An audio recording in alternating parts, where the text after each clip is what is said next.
Dan Bapa dan Putra dan Kudus, amin. Bapa di surga, kami ucap syukur dan terima kasih kami boleh merasakan dan mengalami bahwa kami perlu terus-menerus harus berbakti, harus kreatif dalam menjalankan tugas kami sebagai apapun.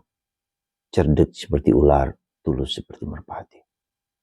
Prinsip yang kau berikan kepada para pengikut putramu dimanapun, kapanpun, dan saat apapun. Terpujilah namamu kini dan sepanjang segala masa. Amin. Para saudara, dalam bacaan pertama hari ini masih tentang keturunan Yakub.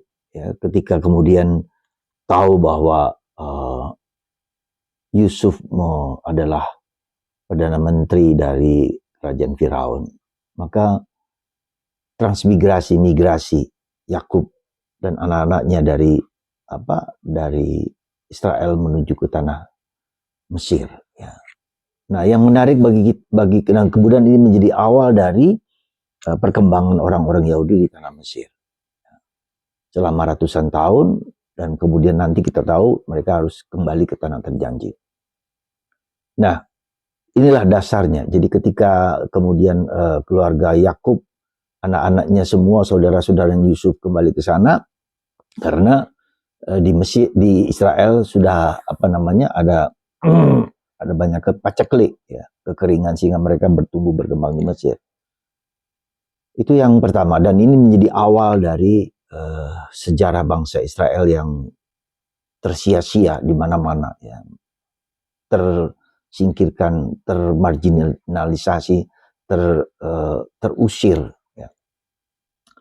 Yang menarik bagi saya adalah ketika dalam perjalanan dari Israel menuju ke tanah Mesir, mereka selalu membuat tugu persembahan kepada Tuhan.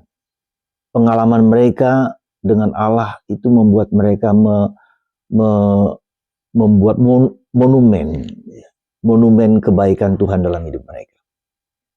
Kenapa ini saya angkat sebagai suatu tanda bagi kita, supaya kita juga tahu bahwa dalam hidup kita itu kita mengalami momen-momen bersatu dengan Tuhan, pengalaman akan Allah, rahmat-rahmat yang dialami oleh keluarga kita. Kita bersyukur, misalnya kelahiran anak, misalnya dalam pekerjaan, kemudian, dan ini tanda-tanda momen-momen syukur-syukur, tugu-tugu peringatan, supaya kita tahu bahwa Tuhan mempunyai rencana lewat sejarah hidup kita.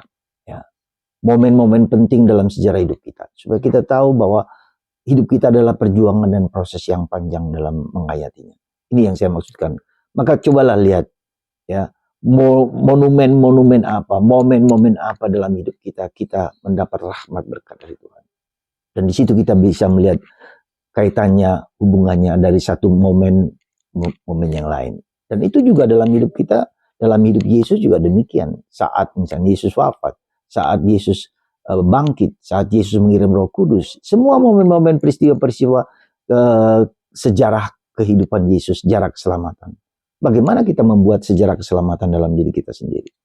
Nah, dalam proses sejarah pergulatan itulah kita belajar untuk memahami prinsip yang dikatakan Yesus hari ini. Hendaklah kamu tulus seperti merpati, ya, tulus seperti merpati, cerdik seperti ular. Di mana saat-saat di mana kita belajar dari pengalaman-pengalaman masa lalu. Semoga kita terus belajar untuk cerdik seperti ular, tulus seperti merpati. Dan kita tahu sejarah hidup kita adalah sejarah keselamatan, bukan tentang ego drama, ya, tetapi tentang teodrama. Ya.